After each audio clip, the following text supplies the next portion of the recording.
Hey guys, hope everyone's doing well. It's a beautiful Wednesday, June 21st. I just got back from a haircut, so hope it looks okay. Going to Seattle this weekend for a concert as well as kind of a date weekend with a fiance. So a lot of fun stuff. Kind of took a little bit. I haven't posted in a bit, so I thought I would. And I thought I would do it on an important topic, which is, when is the time for you to leave kind of your company or your job? So it happens a lot. I get this question from time to time. Thought I would address it. And I have maybe a different perspective on this. You know, um, it is a deep question that you have to do some soul searching. And there's a great book called Design Your Life. And there's one, I think that's Design Your Career Life. Definitely highly recommend. I've read both books, and you want to definitely see kind of like a lot of people quit their jobs in kind of like rage fit, right? Or I'm done. They had one bad day, and then they're ready to quit. And you don't want to be able to. You don't want to do that, guys. You're way more valuable if you already have a job than if you are unemployed and are looking for a job. You will be able to make more money. You'll be able to you'll have a better leverage in negotiation. So here's some viewpoints that I would consider. Number one, so three things you should consider before you quit your job. Okay. Number one is obviously, let's talk about, are you learning anything? So when you're starting out or any job, there should be progression. There should be, and you're the happiest also when you're moving forward. You want to make sure that you're a teachable, coachable person. You're willing to change. You're willing to learn, and you have to ask yourself in the job you're in: am I learning stuff? Am I learning stuff about an industry? Am I learning stuff, leadership skills? Am I learning communication or sales skills? Am I learning processes? Am I learning tools? There has to be something that you're learning. That learning and that skill sets are investable. Those are things that you can definitely carry to the next job or down the career path that people will pay for. So it is a commodity, an asset that you want to have. Okay. So the first thing is, are you learning anything? Second thing is obviously the money. Are you earning enough money? And this is why it's always good to keep your ear to the ground, know what the range is in your market. And there's a few factors there. Number one is your kind of your area. Every area has different costs of living, and you need to know what the national average is, and you need to know where your kind of your city or your area, county or whatever, kind of lays. So, for example, if I'm like a salesperson working in South Dakota, I'm probably going to get paid a lot less than somebody who's a salesperson working in San Francisco because the cost of living is so much different. And that happens. I know guys that are like salespeople in San Francisco, and it's kind of insane actually, like how much they get made. And then they move to a different area of the country, and it's like almost double the salary. So take that into consideration: is are your needs being met? And you should have your own financial statement. You need to know exactly what your expenses are per week, per month. What is your overhead? What is kind of the revenue coming in? So number one, yeah, are you learning anything? Number two, are you making enough money? And it's good to know about kind of just like industry standards. So know where you're at, know what kind of the industry is, how much can you make beyond that? So that's the thing. So you want to make sure you ask that. The third thing I would consider, by the way, and I don't know if everybody really talks about this, is actually the brand that you're working at, the current company you're at.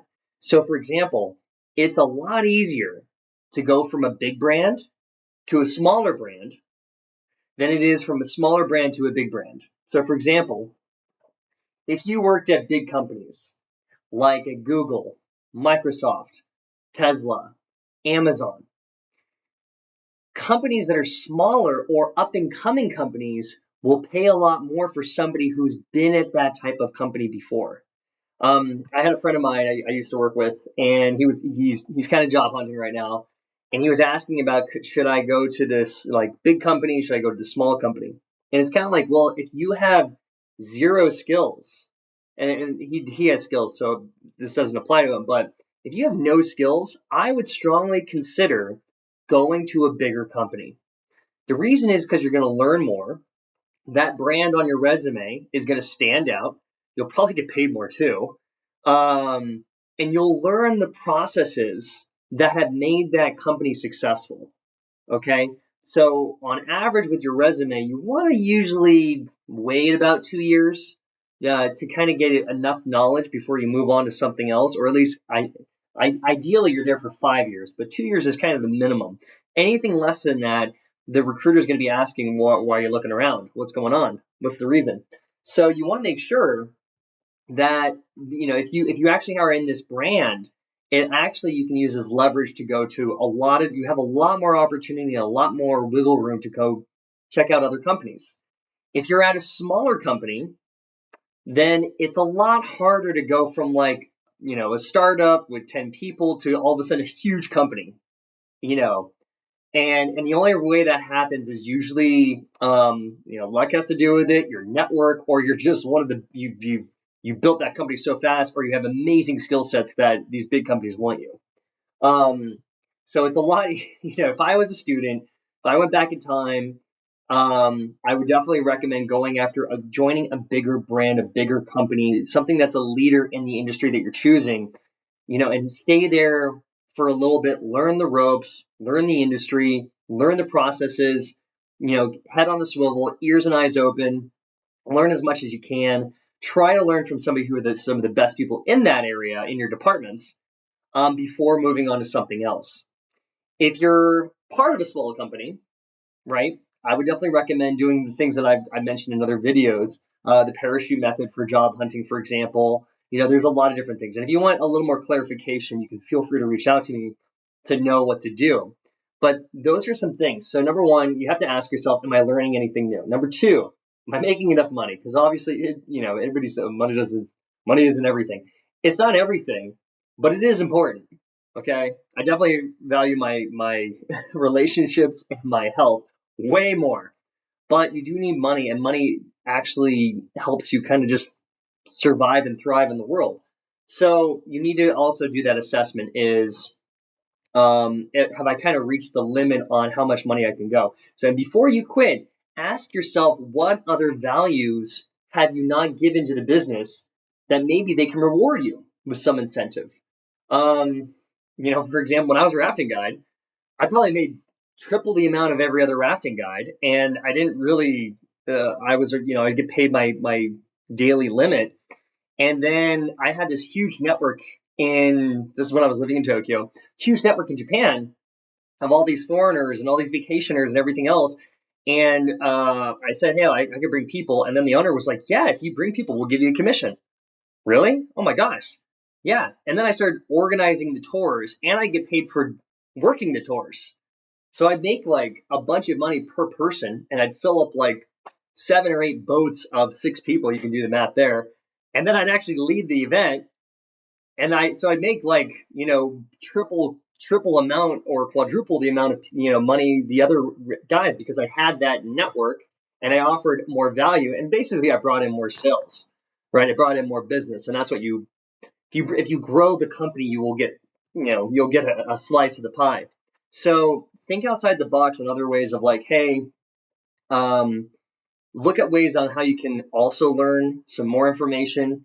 How can you maximize it? Also, don't quit in a rage. Make sure you plan out your like leaving a job. You want to make sure that you keep those bridges, you maintain relationships. Because trust me, I've had that happen.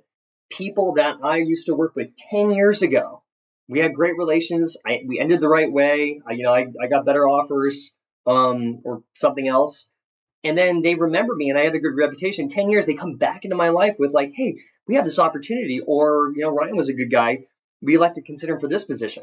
So don't, if you're not really happy, make sure you ask those questions like, hey, is this company actually, it's good for me to stick around because I can leverage it down the road. Am I learning anything new? Is it worth the money?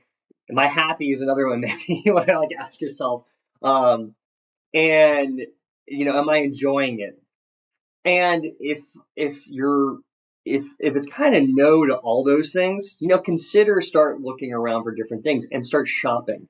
Shop the different companies, different competitors, or a different industry. And you design your life that way where you don't leave on a whim.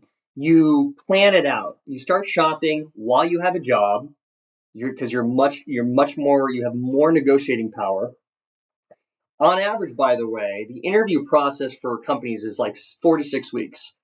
Okay, so it's going to take time. And also, the best way is really when you're shopping, it's going to take about a month or two to really like find the right company. The interview process is going to take 4 to 6 weeks. Like, it's going to be a good 3 month process to find a new job anyway. So, you want to make sure that you're working and have some income during that time. And you also plan your kind of, your exit.